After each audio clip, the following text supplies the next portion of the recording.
众朋友大家好，欢迎收看12月17日公司第一台下晡新闻，我是陈淑君。咱先来看今仔有啥物新闻重点。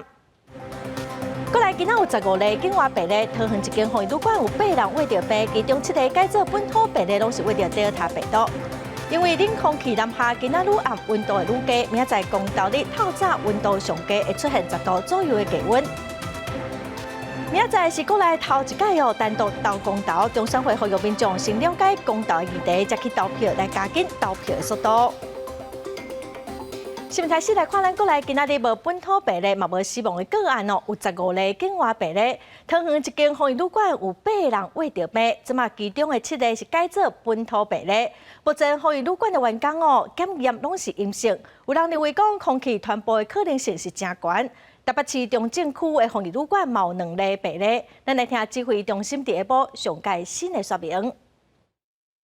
今天没有本土病例，那境外移入的有15例，那死亡个案有0例，这个有7例，7例境外移入的个案，经过疫调之后，我们要改判做本土案例，167、68的相关的一个，它当作是一个这个境外这移入那其他的。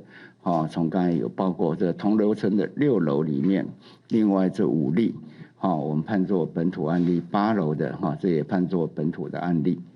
由16870传染给16859这样的可能性比较高，所以我们就是在今天把16859改判为这个本土的个案，16870仍然维持是境外移入的个案。这个16851或16768。这个群聚来看，我们还是认为在环境的可能性相对的比较高，我们不敢说完全排除，但相对的可能性相对的低。我们刚才说，如果以这样的一个空气的一个传播或短暂的开门就会染疫，那但是目前我想没有办法证实这样的一个情况。再来看一个印尼的渔工，11月20日飞来台湾，自主健康管理结束，特别飞去澎湖工作。本地出海之前是爱个采检，也毋到采检的结果还未出来，这渔工就飞去澎湖咯。后来澎湖县政府接到通知讲这渔工采检是阳性的。高雄市卫生局嘛，扣出53个接触者隔离，违反防疫规定的部分安排中量，有可能会受到处罚。过14天的集中检疫之后，那再来是我们县政府有在要求7天的自主健康管理，都是在台湾本岛这边来进行。是，但是在这一位移工他在结束前1天到医院这边去做PCR 的一个检测但是在检测结果还没有出现之前他就先今天下午就搭飞机回来。澎湖县政府16接到通知，讲有一位15度结束自主健康管理的印尼籍渔工去澎湖自费采检，结果是阳性。不过澎湖就也未甲伊通知采检结果，伊就自高雄坐飞机到马京准备要出海。澎湖县政府接到通知，随甲确诊渔工送澎湖隔离。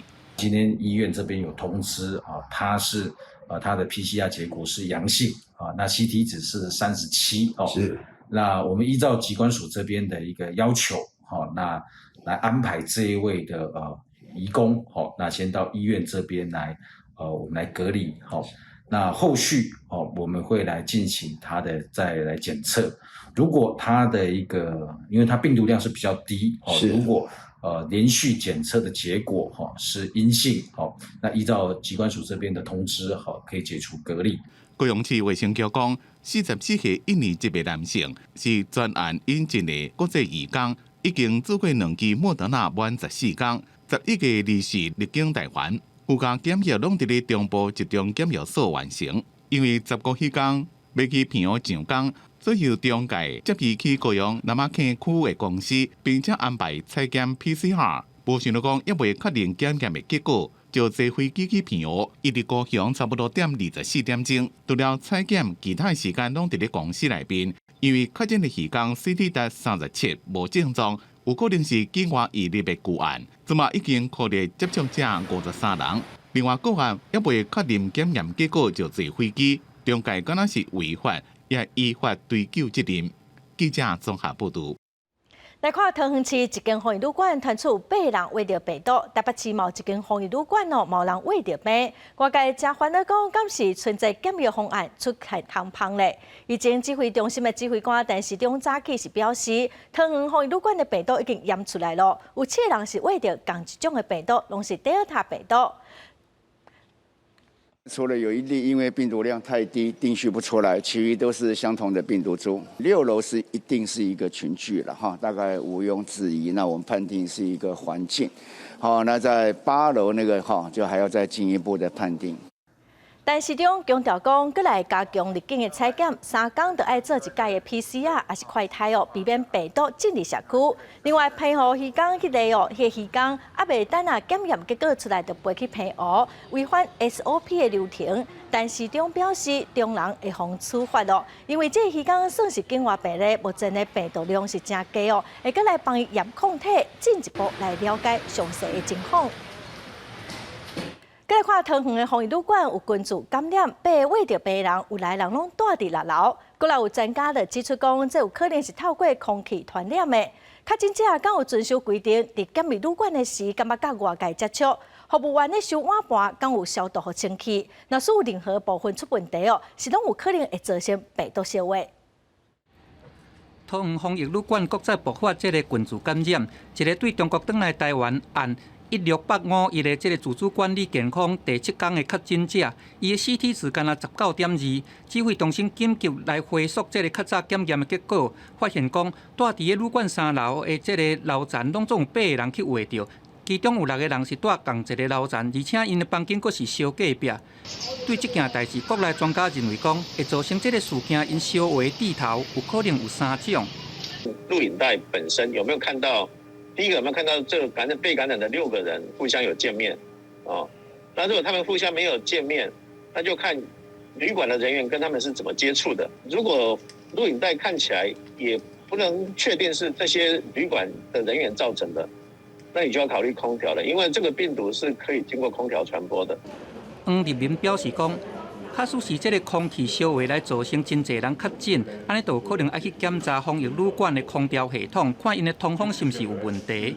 另外嘛，爱去看确诊者因是毋是有遵守规定，伫防疫旅馆的期间是毋是有甲外界来接触擘大。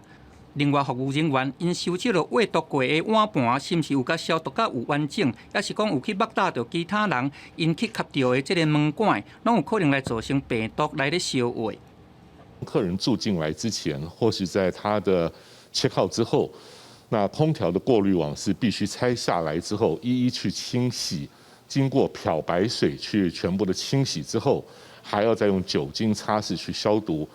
防疫旅馆的业者认为讲，员工备份是毋是做了有够这个 SOP 的去执行，这是真重要的美角。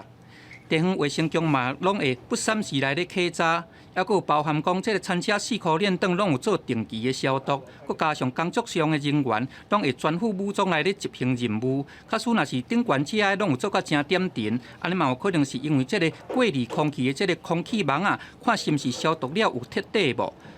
因为饭店的冷气是经中央空调，就烦恼讲病毒会透过这个途径对空气四界摊咧话。记者综合报道。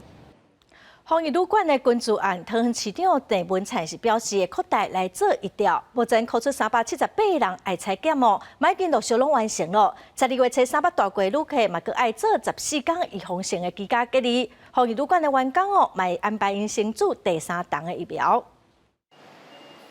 桃园的防疫旅馆传做群聚感染，旅馆外口有真侪机公车牌。坐车的人真多，附近也有气氛站、补习班甲真侪店，正热闹人真多。对防疫旅馆传做群聚感染，有民众讲心内惊惊，也有一个人是老神在在讲不要紧。火车站还有动车站，很多人都会经过这里，蛮担心的。蛮担心，为什么？就会怕附近有。会怕，就在门口，对不对？对，在门口。他会不会担心？因为昨天那样子。不会。不会，为什么？就是都在各自的大楼里面，然后就是比较少接触到。桃园市消毒局出动消毒车进行周边环境的消毒。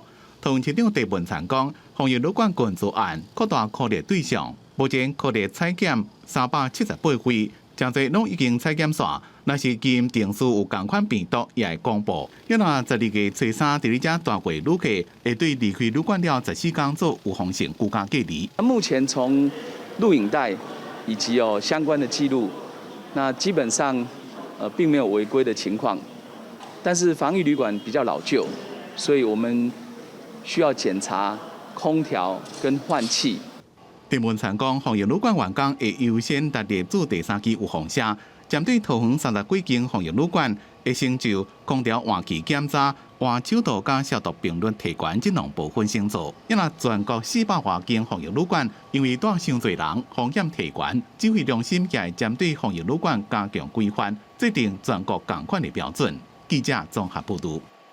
再来看，因为冷空气南下，今仔愈暗，温度会愈低。中央气象局表示，今仔暗时到明仔载透早，温度上低。北台湾空旷地区、山区只有10度左右。另外，中度风台雷雨路线经过菲律宾进入南海，19开始往北对咱台湾是袂造成影响，也毋过有淡薄仔雨水哦。后礼拜开始水气就较高，后礼拜2雨会落真大。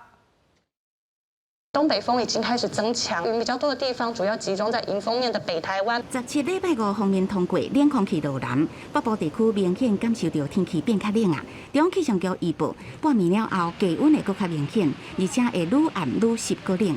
而到了明天礼拜6，将会是这波冷空气影响最明显的时间。北部比较空旷或近山区的部分，最低有可能来到10或11度的低温。未来1礼拜的天气，气象局预报，18透早上冷，差不多12度至14度，空旷所在也是山区上低温，甚至会到10度。20了后，冷空气就会减弱，不过水汽开始增加。后礼拜1至拜2，全台湾各地拢会落地渐雨。后礼拜3至拜4，雨就会转好，不过也是会落阵雨。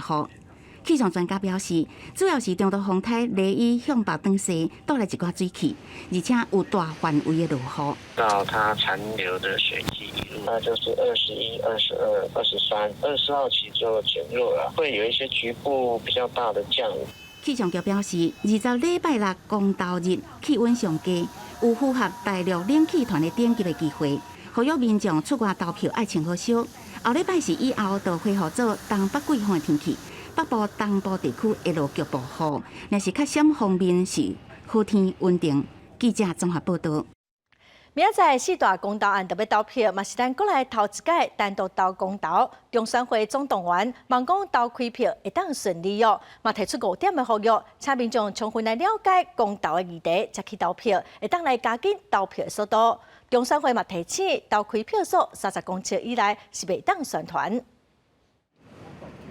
中选会外口开始计划早设立应变，面对12月18公投，这是第一届敢公投的大选，包括4案核数停放、反来伫正口、公投北大选、镇内海草大，只要是今年8月2日前满18国民拢有投票权。按算会有676332人是第一届投票，拢总开有17479间的投开票所。一共设置了368个选务作业中心。我们开设的投开票所达到17479个，这一次的动员选务工作人员达到263104人。中选会总动员要确保投票开票顺利，佮提出5点的呼吁，请民众先了解公投资料再去投票，爱记得查身份证、因仔投票通知单佮喙暗，投票温度超过37.5的人爱接受引导去专用的投票区，避免穿也是早有相关宣传的衫也是物件。投票所30公尺内袂使宣传做工，也袂使甲公投票炸走也是立掉。毋过时到30公尺要安怎认定，可能也是真大的问题。是以个别投开票所的门口作为基点来计算，如果可以拉出这个30公尺的线条，我们会划线。公投进入最后阶段，反来伫公投带头人林维洲批评公投主文互人硬拗，强调反来伫绝对毋是反美的。镇内海草大公投带头人潘中正也有意见。迁离3阶改成停建3阶，这个有很大的语义上的我们从来不反对能源转型，故意刻意的混淆，让民众搞不清楚，然后去投所谓的不同意票。好，莱猪更离谱。中创会表示，针对个案的问题拢未评论。如果即届公投的开票暗时10点正前就会当完成。记者综合报道。这几天，国民党的党主席朱立伦伫中部的扫街，嘛要求国民党的县市长爱动员，呼吁大家爱团结。民进党是利用网络平台来催票，党主席嘛是总统的蔡英文录影片来呼吁大家爱到死的无同意。8起的战车紧冲，100公投剩一天，国民党主席朱立伦坚守中台湾，伫台中南投来扫票，呼吁民众爱展现民意。前总统马英九、前主席江启臣是伫台北，双方南北做伙冲。伫最后的时阵，拿赢下县市长动员令，主席朱立伦也呼吁莫怪任何党来同志，不要把手指向任何党内的同志。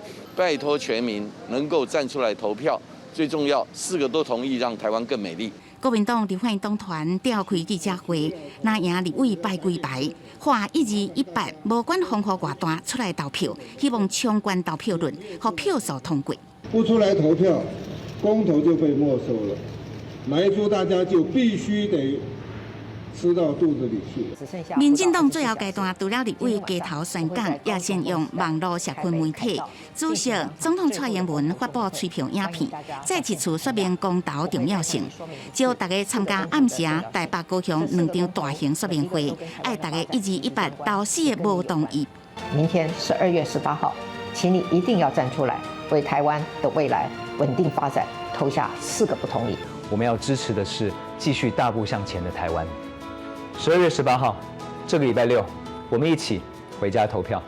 民进党台北市党部主委吴怡农用影片催票，高雄市党部主委赵天麟是划高雄无同意票第一，杀死的催票行动方案，阁成立紧急应变小组，由党籍议员受理投开票咨询、维识也是争论这个应变处理，要催无同意票相关票。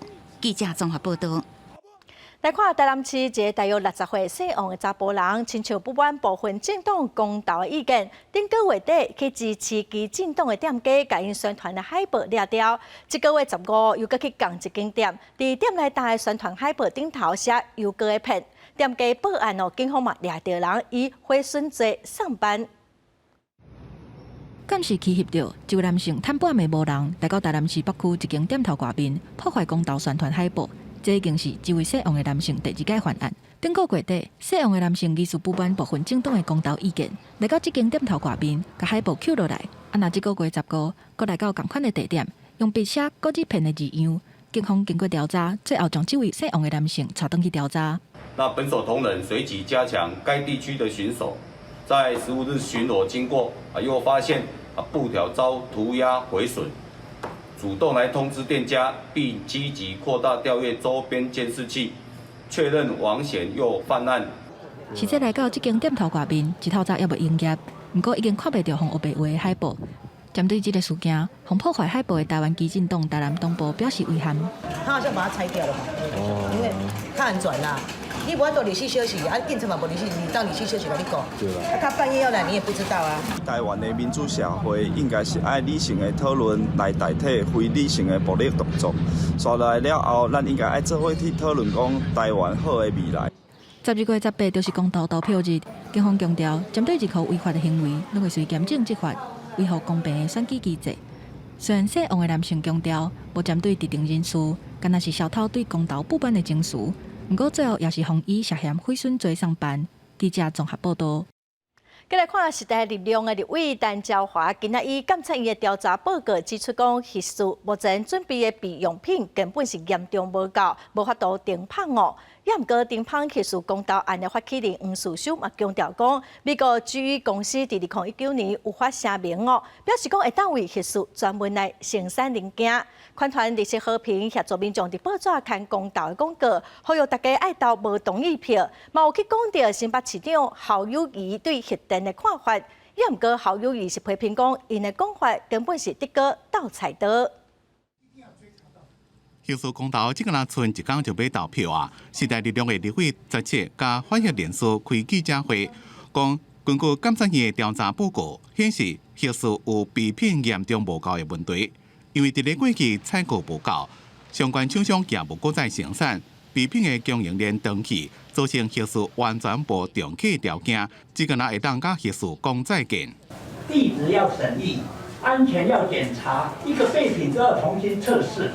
我们如果依照最保守的，都是要11年以上才可能把这个厂开始。在美国，他们有超过90座的反应炉都延役到60年，甚至有一些延役到80年。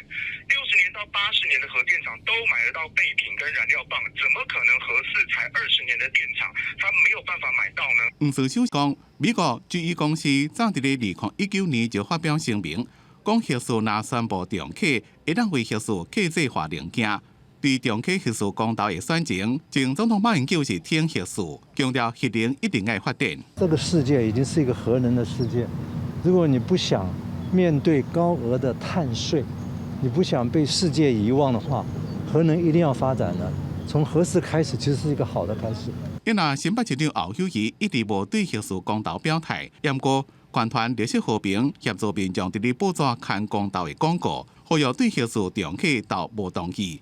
也个引述侯友宜对核电的看法，讲若是无法度处理核安核废料，就袂当谈核电。侯友宜看到了是摇头，讲因是乱主接，移花接木，混淆视听。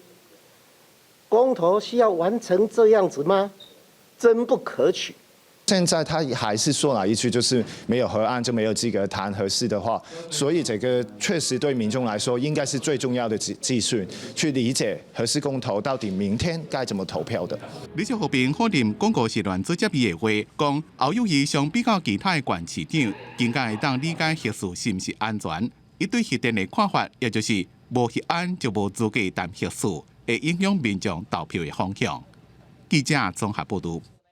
来看新北市的泰山一间防疫旅馆，有前员工指控讲伊无穿防护衫，主管就要求伊去送饭哦。后来伊煮疫苗，身体无爽快，佮住院，头家是爱伊家己洗头路。也毋过，这间旅馆目前是无回应。劳工局是表示讲，目前双方嘛已经和解了。这件事情你们有要回应吗？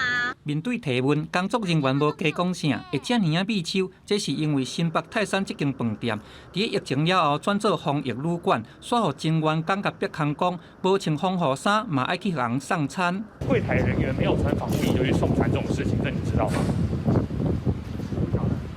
明明是柜台人员，前员工表示讲，事当时饭店干那讲爱伊负责接待人客甲柜台的行政业务，尾也说讲伊爱去协助送餐，互这个隔离的民众。因为烦恼讲会去划着的风险，上班了后伊嘛有无约第二节来住，身体出现无爽快，主管共款要求伊爱继续工课，一直到送伊住院。饭店的人就只有人力的调度做理由，拍算讲要来甲伊辞职，甚至讲爱伊家己离开。主要是针对于雇主有要片面终止劳动契约啦，以及抑扣他的一个缺勤工资的一个部分来做申请。我们也派员去防疫旅馆了解，那调阅相关监视画面，然后送餐人员符合规定，全身着装。劳工局回应讲，针对劳资争议，双方已经有做和解，嘛呼吁雇主应该爱遵守劳基法的规定。也若讲，这个管理局嘛派员来检查，并且来调监视器看了后，发现讲无违规的情形。不二个，若是讲有查到不法，强调讲安尼就会当来甲取消防疫旅馆的资格。面对这个谣疑，饭店是无讲啥。记者综合报道。今年中，全台湾的学校因为3级警戒停课，伫云林有学生伫网络跋缴输几10万。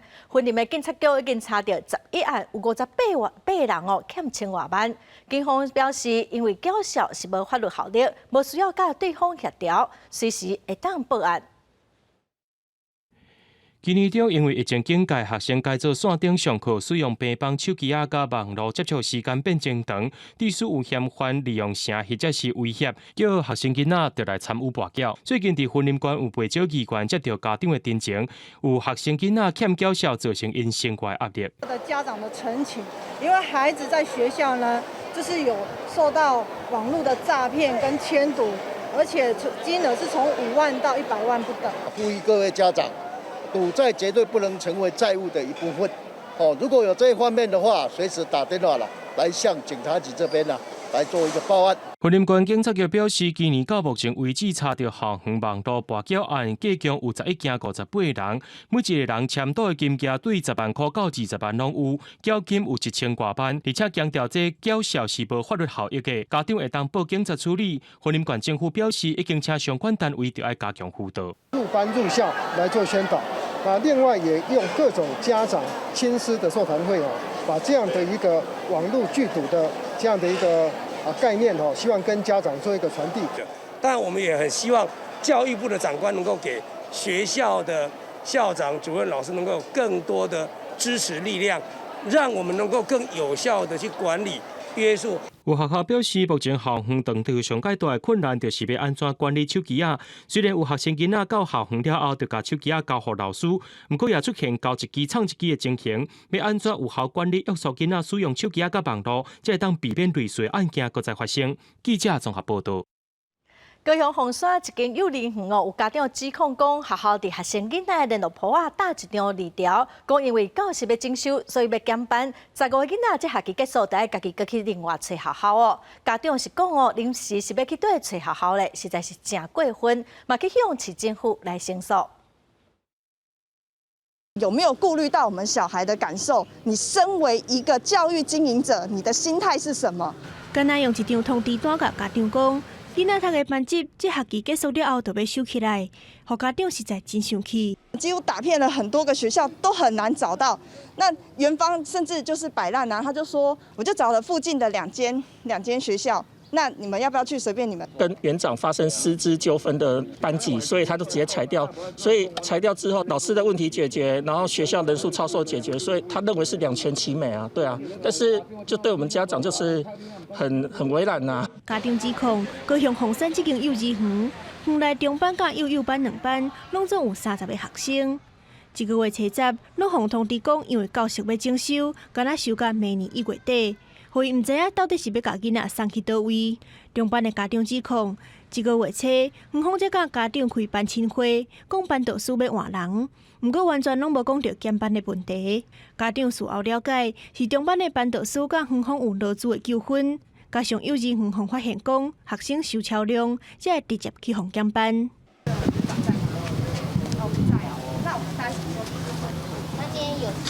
111年的1月31号前可以完成幼生的安置。那教育局也会积极的协助，并且督导幼儿园妥善的安置幼生。高雄市府表示，今年8月发现这间幼儿园加收23个学生，而且敢若核准对方收3岁到5岁学生，因煞收搁较细汉的囡仔。除了会依法开发，嘛要求园方甲家长解说互清楚，而且要汇报减班了后，这寡幼囡仔安置情形。记者综合报道。国际新闻来看 ，Omicron 病毒目前伫全世界传，伫英国有超过1万多人患着。法国嘛决定讲要禁止往来英国非必要的旅行不管敢是有做过疫苗，规定拢同款。英国16个日新增加超过88000名新冠确诊，创下历史新高。其中 Omicron 的变种病毒新增加1691例，累计 Omicron 的确诊已经有11708例。I'm afraid there will be an increasing number of Omicron patients going into the NHS, going into hospital, going into intensive cares. And the exact ratios we don't yet know, but there will be substantial numbers. 为了防止 Omicron 来继续传，法国政府宣布18半暝开始禁止来回英国的无必要的旅行。不管民众有注射疫苗还是无，拢袂当用观光还是职业的需求来做理由出入境。美国纽约市嘛有警报，市府是真严肃来看待，宣布会来发送100万份的喙罨，也有50万份的快筛试剂来备战。We're going to double down on boosters. The good news is 1.5 million New Yorkers have already gotten a booster shot. We want to see a lot more people get it. 东南亚的印尼16是来出现头一个 Omicron 的确诊病例，患者是雅加达一间病院的清洁工人，无旅游史。另外，还有5例疑似感染 Omicron 的病例，还佫要等待检验结果出来。南韩的疫情嘛继续升悬，15新增加7622例确诊，重症989人创下新高。政府宣布重新实施社交距离的规范，18到明年1月初2期间，不管有注射疫苗还是无，拢禁止4个人以上的聚会、餐厅、咖啡厅、电影院的关店时间嘛会提早。公司新闻林浩如编译。再来看美国最近因为疫情的变化，嘛对注疫苗提出新的建议，针对第2档甲第3档哦，专家伫昨投票要推荐 mRNA 疫苗，辉瑞 BNT 跟莫德纳。德国嘛宣布讲，要购买包括第3档，拢总7000万档的疫苗。英国嘛拍算讲，寒人开始要来使用默沙东跟辉瑞的口服药物来治疗病毒。美国专家小组昨日伫咧疫苗注射咨询委员会投票，推荐辉瑞 BNT 加莫德纳，不过招生单剂是无得到推荐。根据美国疾管中心的资料，有57个人自招生刷了1个月内出现正罕见的肺甲副作用，目前已经知影9个人死亡。这款病人大部分拢是有大颗糖尿病加高血压的问题。全美国目前自招生疫苗差不多1600万人，专家建议招生应该保留给有需要或者是无愿意做其他类型疫苗的人使用。Whatever decision they come to will go then to Dr. Walensky, and we will follow her guidance once we get that. We have 3 effective vaccines available to people widely around the country. It is critical to get vaccinated and boosted to protect yourself from Omicron. 为了要对抗新变异病毒株 Omicron， 德国宣布大量采买疫苗，扩大自有防线。目前正甲罗马尼亚、保加利亚、波兰甲葡萄牙谈判。官员认为，国内现只是 Omicron 确诊数差不多200例。不过，由 Omicron 变做主要流行病毒株，只是早晚的问题。Wir brauchen also ungefähr 50 Millionen Boosterdosen und 20 Millionen Erst- und Zweitimpfungsdosen. Sondern der wichtigste Punkt ist, wenn man also mit diesen Lieferungen die Booster-Kampagne macht, dann ist sie einfach zu langsam. 伫咧 Omicron 在英国境内扩大传播了，当局按算伫今年冬天出的默沙东口服药啊莫纳皮拉韦，一个辉瑞口服药啊 Paxlovid 和新冠病毒的患者。顶个月英国正在全世界第一个批准莫纳皮拉韦，虽然即马 Paxlovid 也未核准，不过资料上线了，若是无啥物问题，应该会当过关。公司新闻吴文玲编辑。再来看风台雷伊，昨扫去菲律宾哦，伫菲律宾南部登陆，风真透，雨嘛真大，有9万8千多人风撤离，有真侪地势较低所在拢淹水哦，上深是淹到胸口，有的所在哦嘛因为淹水停电，加在目前是无人受伤，还是死亡。一个月大幼婴啊，装伫咧篮内面，由救援人员解救出来，一个老大人是互人摸起伫车顶。超级风台雷伊侵袭菲律宾，昨日下昼伫菲律宾东南部登陆，风雨正大，上大时速风速1点钟195公里，上大阵风时速240公里，是今年侵袭菲律宾上强的风台。雷伊是今年第10个月登陆菲律宾陆地风台，向菲律宾中部山顶动，并且伫咧南部都市落大雨，有超过98000人紧急撤离，雨落了正大、正急、正猛，有一寡所在水淹到胸坎。菲律宾海防防卫队出动手轮船来载人。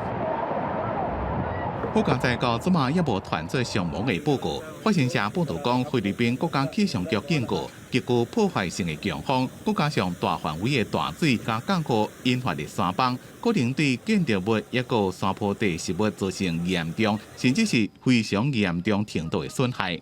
有少强烈风台雷伊的路线会小可西翻，瓦滚台湾，强度会慢慢减弱。不过受到伊外围环流的影响，再加上雷伊所带来的南方混合水汽，后礼拜日开始会影响台湾。拜二、拜三全台湾雨上大，尤其是山区要注意局部性大雨。公司新闻郑伟林、张建光编辑。来看澳洲昨有一个囡仔耍的灌风的加几个迄种城堡，因为风伤透，白无安，雄雄飞上天。本地伫顶头的7岁囡仔有诶对10公尺悬摔落来涂骹，这个意外造成5个囡仔死亡，4个重伤。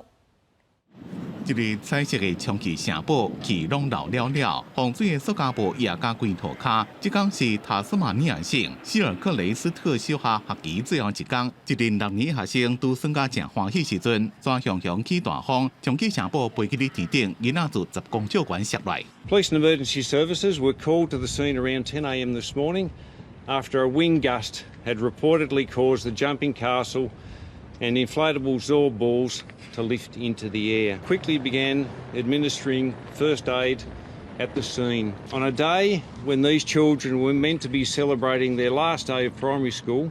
总理莫里森讲，伊的心情真悲痛。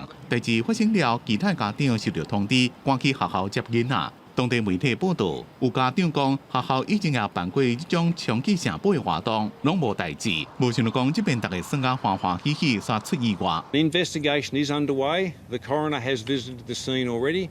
We'll be supplying a report to the coroner in conjunction with WorkSafe Tasmania. 这种情形伫过去捌发生过。2019年，中国河南透大风，将囡仔赶去伫天顶，自20公尺悬摔来，2死20伤。2016年，英国的艾塞克斯郡一间游乐园的2位员工充气城堡绑无严，和一个7岁查某囡仔被吹到半空中摔来，不幸死亡。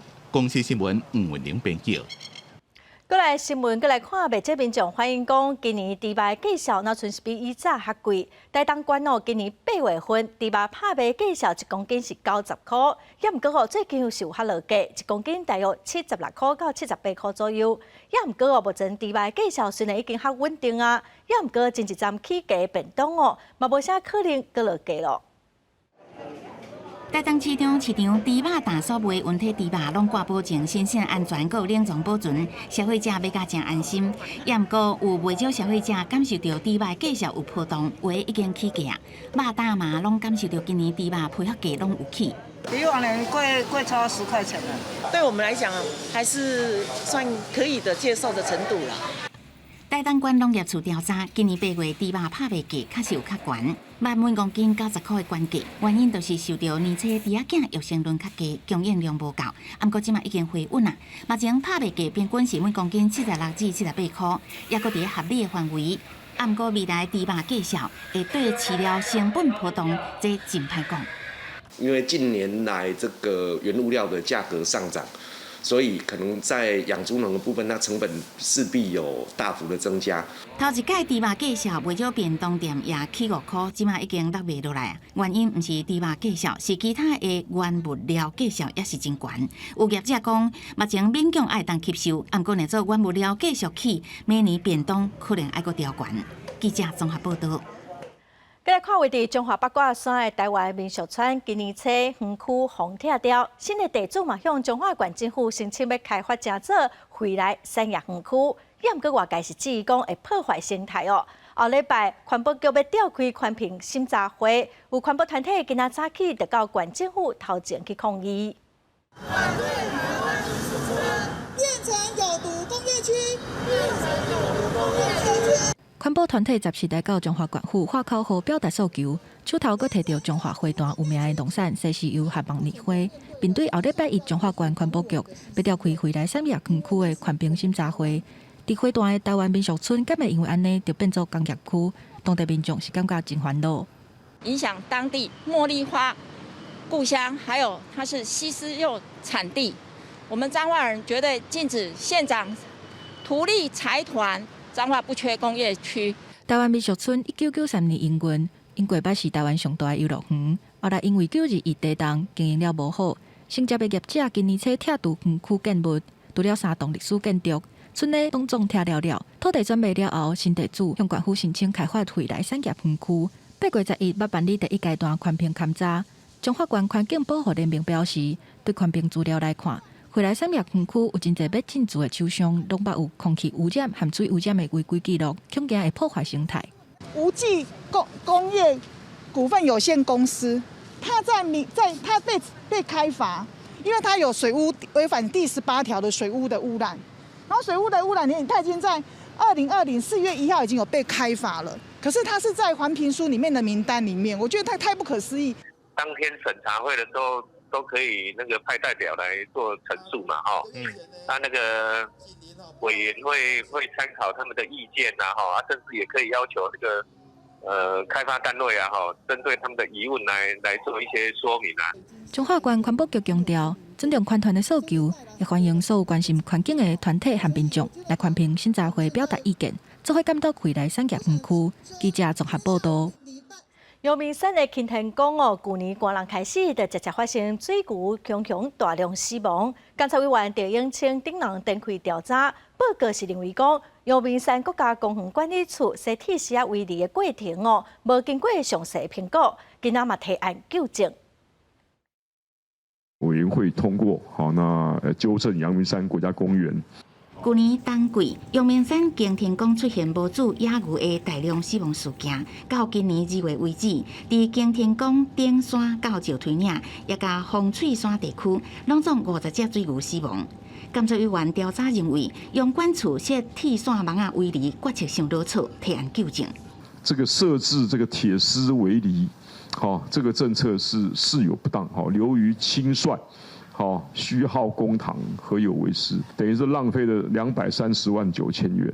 好，你看当初新建的，然后后来很快的又拆除了，好，然后造成这个水牛大量死亡的事件。监委指出，阳管处无详细询问专家、保育团体甲社会大众的意见。108年的时阵，伫擎天宫为铁线网围篱，天后发生水牛大量死亡案了后，佮开钱拆东南边的围篱，决策流程上落错，浪费公家的钱。伫这当时，规个代志也凸显水牛的健康甲生存能力是会受到生态地条件、气候因素影响。不过，阳管处欠缺了解甲研究。当时的一个资讯并没有那么的完整，确实是基于安全考量有设置围篱。其性的一个调查，我们已经有开始做持续的一个调查研究，会视天后的状况，参考专家的意见，我们也有会来处理。阳管处回应表示，针对监委所提出的内容，拢会持续改进。目前也已经对水牛进行相关研究。目前伫擎天宫会当看到还有10外只水牛。若做冬季气候无好，具有人道关怀，也会伫必要的时阵提供紧急救护。记者综合报道。台湾的菜色大部分拢是人工种植，也毋过农民的年岁拢真大咯，欠工的问题嘛真严重。高雄市农业局协助农民成立台湾头一个菜色机械代工团，望讲会当来代替部分的人工，咱做伙来了解。农经师操作机械，甲知影种类产林，因拢是大学拄毕业无偌久的少年人，因为对农业有兴趣，才会加入菜色代工之道。其实在这边可以学到种很多东西，然后其实你会有比较多的想法，而且其实农机上面也会使用一些。高雄主管学来这寡菜色产地，便若到产季就需要真侪人工。不过真侪农民甲代工的工人拢已经有岁啊，体力无法度负担。为了解决菜色产季欠工的问题，高雄市农业局辅导成立菜色机械代工团。把欠工的农民到做事，种植的期间，他们做了半天，弯腰半天。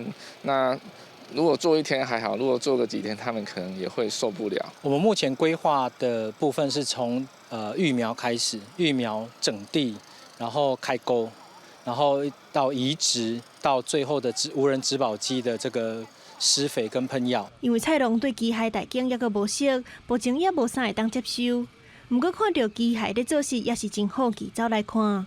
代工团用机械取代人工，费用1分地，平均会当替菜农省1000多块，嘛互找无工人的菜农加真轻松。欠工是算大菜吼，你出大菜赶人的是较严重啦。若有这台机械是对农民帮助足大。最近虽然有真侪少年人加入农业，但是以菜色来讲，大部分也是较侪岁农民。机械代工会当减轻农民的负担，嘛会当互对农业有兴趣的少年人，透过训练了后，进一步投入农业，互种菜农业会当永续发展。记者综合报道。台湾流浪狗的问题是真好解决，有2个少年人因对动物之家经流浪狗来训练因，要来正做狗老师来陪伴新长者。这个礼拜六暗时7点半，台语台的青春咱的梦，特别互大家来了解讲，因是安怎互这流浪狗伊敢来提供主人安全感，得到温暖的支持。不加，这够水呢哈！哎呦，你好奶哦你哈！根据动物福利白皮书统计资料，全国公立动物收容所为2015年开始，红领养的狗仔甲猫仔数量是逐年在减少，退倒转去是当中主要的原因。猫仔甲狗仔对新的环境袂适应，低数领养的人将其尾也是选择放弃。台湾新福犬保育团队的张浩武认为讲，其实只要会当加一点仔耐心甲关怀，流浪狗其实袂是社会困扰。因为我之前就很想要帮助流浪犬，所以是不是可以用我的一些国际上面的专业来帮助这群狗狗？所以越聊越多的时候，发现觉得，我们真的可以一起来做一些什么创新的东西。花扎，伟力 ，Go Go， 呜呼，给你赞！经过红放杀甲虐待，重新阁徛起来流浪狗，称作心灵辅导犬。入去教室甲机构，变做是狗仔老师，协助新长者学习，引用爱来陪伴，互需要帮助的族群得到温暖，做伙找到进步的力量。幸福犬是一个新的方法，会当帮助学生囡仔甲咱的狗仔学到尊重甲情绪。伊看到狗仔的精神，学到会知哦，狗仔紧张是安尼，我会紧张咧。狗仔紧张了后，伊安怎甲心情变较好？我嘛会当学同款的方法，互家己的心情较好。新福犬团队经过3年外的打拼，行过10外个县市，服务过100外个单位。虽然未来要行的路还真长，不过团队会持续打拼，互更较侪人理解流浪狗并不是负担，是咱人类永远的好朋友。进步的国家要有更较周全的制度，互流浪狗成做历史上的名词。记者综合报道。来看南投溪地乡农会固定时间拢会办地叶的比赛，也毋过最近是有一个比赛真特别，毋但爱比地泡出来的芳气甲口感哦，两天的比赛对挽地叶甲制地烘地的过程哦，每一个阶段拢爱个拍分数。一般的做地比赛，大部分拢是比香味、比口感。不过南投溪地农会办的这场比赛是主要以过程，参赛者要伫限定时间内，伫规定的范围挽起地，然后再拍打、烂地、发架，落尾再来背地。会让我们茶农互相来做一个交流。其实这个采茶的活动比赛其实是蛮有意义的。希望说借由这样的提升，可以让我们红茶制茶的流程能够更为顺畅，也能够让做出来的茶品质更好。全国大叶种红地做地比赛总共有2天，这回全国各县市总共有30部人参加。落尾是阿里山乡的地农叶英良得到冠军，亚军甲季军是溪地乡的一对爸仔囝叶尚显、叶水眠做伙碰起。谢谢让我有这个机会来参加这个比赛。觉得青出于蓝胜于蓝，老叶被挑掉，所以是季军。应该是说我和爸爸就是做出一个区隔来啦，就是我是做一个比较均衡的那个香气还有味道这样子。农会表示，办比赛目的并不是要排名，上重要的是要提升地农做地技术甲品质，佮安排课程，互地农会当互相交流，学到知识，促进观光产业的发展。记者综合报道。这部是原住民真珍贵的文化。南投仁爱乡最近就帮一寡老大人开这部的课程，望讲这老大人会感觉手艺搁练转来，嘛甲这种文化传承落去。一群老大人专心咧听老师解说这部机要安怎使用，嘛家己动手边看卖。虽然有淡薄仔复杂，不过因拢感觉真心熟。他所以这样子学可以恢复我们的文化，这样。可以啊，可以。那好学吗？很难学啊。有趣吗？有。以前我们的老人织布，到了我们的时候都忘记这个织布了，现在还想学。为了推广地方的工艺，南投仁爱乡新生村这部课程有20位老大人来上课。想起过去部落的长辈，因这部技术到因遮可能也是团，因就想要赶紧甲学起来。而且现代新型这部机器，嘛让因感觉真好奇。这个传统是应该要继续传承的。老人家从以前也有织布过，他们刚刚接触到这个桌上型，他们也觉得很奇怪的说，这个也可以织布，他们也很高兴，也很愿意学。我们希望说，让这些长者们借着这个织布这个传统工艺，然后能够来延缓失智动作机能，能够有所帮助。除了传承传统工艺，主办单位嘛毋忘利用这个爱动手甲动头壳的课程，互老大人因会当加活动，然后社区的长辈实际甲适应的情形。记者综合报道。再来看家己的动作，社区的时代经过专业剧团3个月课程训练，甲因古早生活故事编做戏剧，佮甲学校的囡仔做伙伫大树骹来演出，是真趣味。咱嘛做伙来看卖。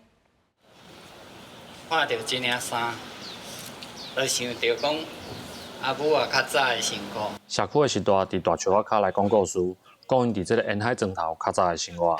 学校的囡仔就配合故事来搬戏。嘉义县东石乡招亲社区的时代，甲港期国小的囡仔，做伙用这出风吹树花咱的故事，展现因合适的成果。小朋友也会到我们那个活动中心啊，有时候我们就会到那个港前国小这边的那个园地场地来练习。孩子跟我们社区长辈的互动，演成了一出戏，对孩子来说，它也是一个非常难得的一个经验。经过3个月的课程，这时代甲囡仔唔但学会向用肢体来表演，嘛培养生活美学。替因安排课程的阮剧团表示，25个人演3段故事，为过去生活的记忆开始，一直到今嘛大家互相陪伴的过程。虽然阿公阿嬷每一次都讲不同的台词，但是我觉得对他们以这个年纪来说，这是一个很好的经验跟体会。从学校再连接社区，然后我们觉得这中间的过程就是让更多人可以更体会到就是艺术的力量，然后在中间的过程，我们其实剧团也得到蛮多能量。嘉义县文化基金会指出，专业人员来教民众表演，透过创意观察甲交流课程，让在地人搬在地的戏，讲在地的故事，嘛替当局增加在地认同。记者林伟霆嘉义报道。228事件纪念基金会最近咧展出1987年到2000年台湾街头运动的记录，帮当互观众会当看到台湾一步一脚印，真无简单，真争取到的民主社会。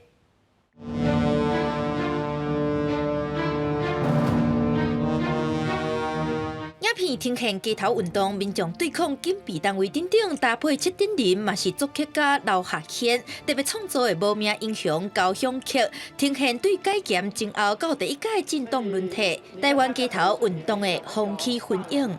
当时被400个政报警察团围住，结果阮尾后甲伊冲突了，阮嘛是甲伊冲破。中法官第1届游行，就是为阮这场开始。像这场平反228，群众主张公布代志的真相，还有争取农民权益、甲环保运动等等。这个事件背后，真侪抗争者虽然唔知影名，却是民主化背后的无名英雄。王金珠嘛表示，伊用6档的时间口述访谈，采访约300位基层民众，用影片、文字等等记录历史。这嘛是头家有展览，用抗争的民众做主角。遐个基层草根运动者。无名字的，咱嘛唔捌你的，慢慢来甲伊找出来，甲伊做采访、做记录。我想安尼台湾的民主运动，加一个拼图，才会当较完整。这个民主台湾的街头运动中华宾馆无名英雄展，将把黄时代的6早放伫展览现场，希望让民众感受就街头面对威权、举拳头画出家己诉求的感觉，体会台湾人一步一步行过这个路途，才有今麦的民主成果。记者陈阿文、徐凯采访报道。耶诞节要到咯，后边的民众拢会伫厝里采一张圣诞树哦。咱来看丹麦有一项实验哦，要来种出新品质的耶诞树，唔惊气候暖化，嘛唔惊被虫害，而且哦可以当活真久。丹麦是欧洲圣诞树上大出口国，当年输出1000万丛，主要销往德国、法国甲意大利。最近几年，业者渐渐意识到气候变迁甲环境议题对产业造成的影响。What kills trees is extremes. So it could be very extreme droughts that we have as a couple of years, and we could also have, if we get some of very severe, like late winter frost, late spring frost, we could also have some problem. 另外一方面，随着环保意识抬起，消费者哪注重种耶诞树的过程，敢是使用沙滩济。今日香港大学就进行研究无共树种的基因型，想要培育出新品种。互传统耶诞树更加适应温暖的气温，甚至会当减少对化肥甲农药需求寿命更加长。会当增加经济效益，阁会当提悬环保程度。这项配种试验的球栽已经伫今年9月展开正式，试用结果有计会伫3年内出来。公司新闻林浩如编译。下晡的天气，咱来看各县市详细资料。